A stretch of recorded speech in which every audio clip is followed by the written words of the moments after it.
आप देख रहे हैं भारतीय मीडिया न्यूज चैनल।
किताबें लिख जाएगी, सियाही सूख जाएगी, किरदार खत्म होने वाले नहीं।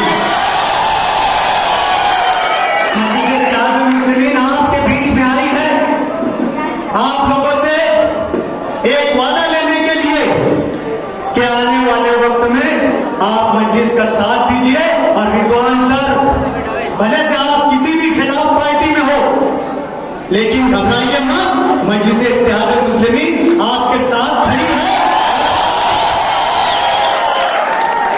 उनका खेल बजाने नहीं, बजने का वक्त आ चुका है। पुलिस इंतजामिया ऐसे गैर जिम्मेदार बयान का दखल ले। मैं पुलिस प्रशासन से गुजारिश के साथ विनती करता हूं, नहीं तो हमारे पास भी फारूक शाह जैसा शेर है।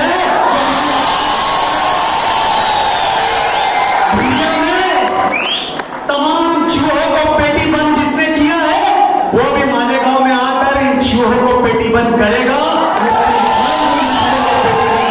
याद रखना, मजलिस इत्तेहाद मुस्लिमीन डरने वाली जमात नहीं है, ये डराने वाली जमात है। ये डराने वाली जमात है। वक्त रहते समझ जाओ, नहीं तो समझाना हमें भी आता है।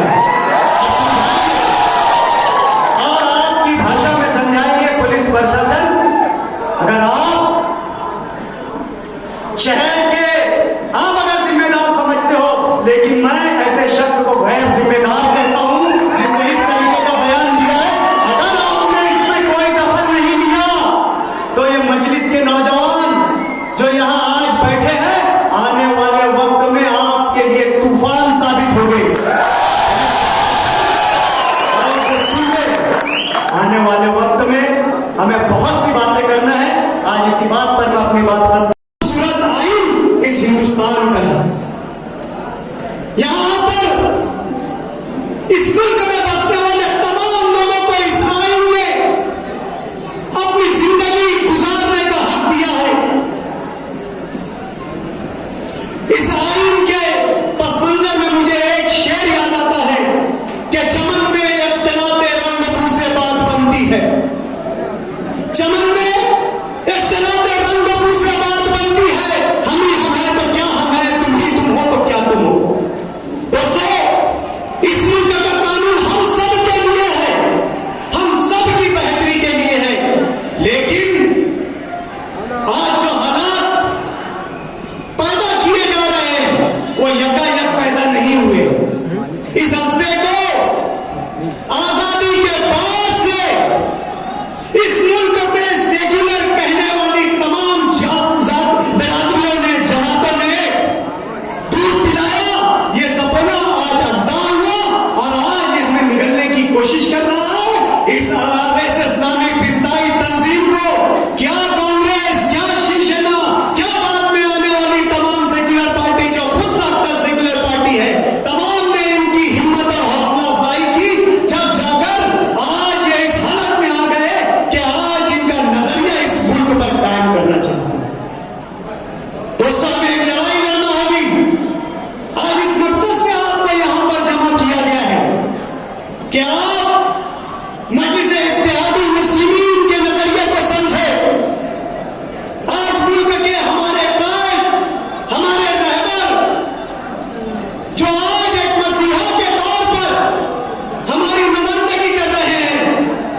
उनका मेंबर बनूं। लोग कहते हैं कि असदुद्दीन ओवैसी वोट कटवा, वो वोट काट कर बीजेपी और शिवसेना जैसी फासिस्ट पार्टियों का मदद करते हैं कि मदद करते हैं। असदुद्दीन ओवैसी ने तो 2014 में पूरे मुल्क में इलेक्शन नहीं लड़ा था। असदुद्दीन ओवैसी ने तो 2014 और 2019 में पूरे महाराष्ट्र में इलेक्शन नहीं लड़ा था। तो दोस्तों मुझे ये बताओ कि फिर ये कांग्रेस, ये राष्ट्रवादी, ये बिहार में बैठी हुई राष्ट्रीय जनता दल, ये यूपी में बैठी हुई समाजवादी पार्टी, बहुजन पार्टी, ये कैसे इलेक्शन हारे? इनके अपने करतूत ने इनको इलेक्शन हरवाया।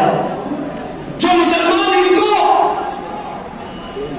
अपना निजात दहिंदा समझता था, अपना मसीहा समझता था, जो इनको समझता था कि हमारे जख्मों का मदावा करने वाले हैं और इन पर अपनी वोटों की बारिश करता था, जब उनका वक्त आया, उनकी जरूरतें आई, आवामों में उनकी नुमाइंदगी का वक्त आया, तो ये सौकौल खुद साहबता सियासी जमातों ने या तो आवामों से वॉकआउट कर दिया या फिर अपने आप को।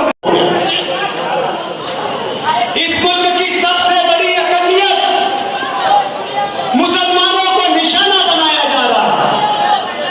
जो मुसलमान कभी माशी तौर से परेशान थे, जो मुसलमान रोजगार ना होने की सूरत में अपने परिवारों को पाल नहीं पा रहे थे, जो मुसलमान जिनके लिए इस मुल्क में ना अच्छे स्कूल थे, ना तालीम, नजरिए को समझा, मकसद को समझा। मजलिस इत्तेहादुल मुस्लिमीन की सियासत जो वक्त की जरूरत है, इस बात को समझते हुए यहां पर अपनी हाजिरी को जरूरी समझा। मैं ऐसे तमाम नौजवानों का मजलिस इत्तेहादुल मुस्लिमीन और खानवादा यूनुस साहब का तहे दिल से शुक्रिया अदा करता हूं। मैं साथ ही साथ उन तमाम लोगों का जिन्होंने इस इजलास को मुनक्किद करने के लिए मेरी हौसला अफजाई की, मेरी रहनुमाई की, बिलखुसूस जमाल नासिर साहब, इश्तियाक कुरैशी साहब, छोटा अतीक साहब, सलमान साहब, माजिद साहब,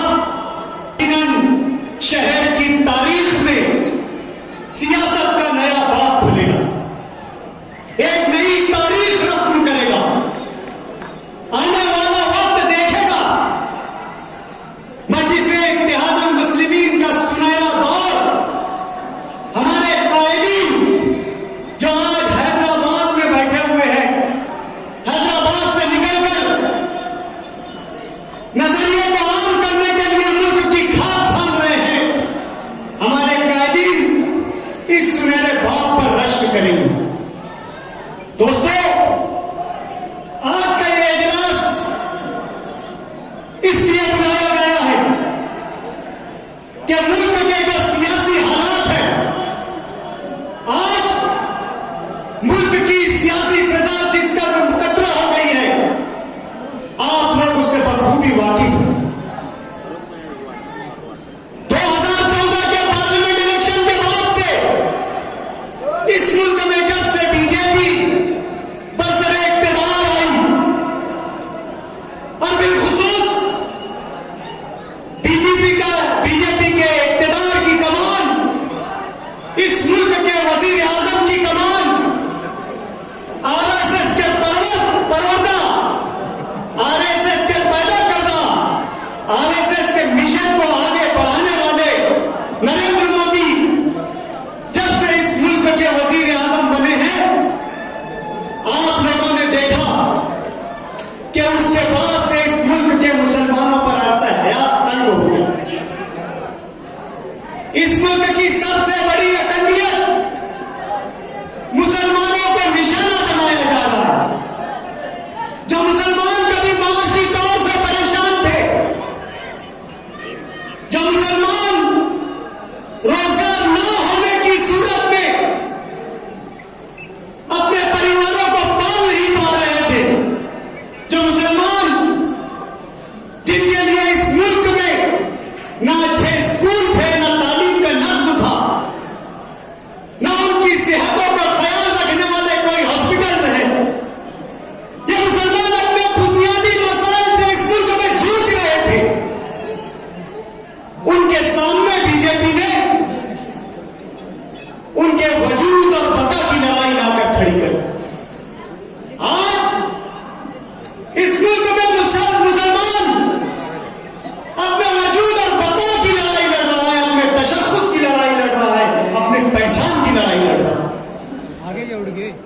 रोजी रोजगार का मसला इस मुल्क के मुसलमान ने बर्दाश्त किया। बड़ा इलामत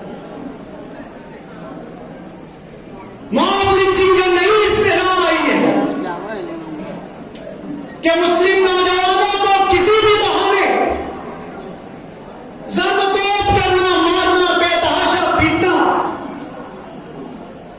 उस मॉब लिंचिंग के जुल्म को भी इस हिंदुस्तान के मुसलमान ने बर्दाश्त किया। नौजवान के नाम पर हमारे तालीम याफ्ता नौजवानों को मारना, नौकरियों से बेदखल करना, इस मजलूम कौम ने बर्दाश्त किया। और बात अगर सिर्फ यही तक होती, हमारी तकालीफ होती, हमारी मुसीबतें होती, तो यकीनन अल्लाह ने इस मुल्क के मुसलमानों को वो सब्र अता किया है कि हम ऐसी तमाम बातें बर्दाश्त कर लेते। लेकिन मेरे दोस्तों,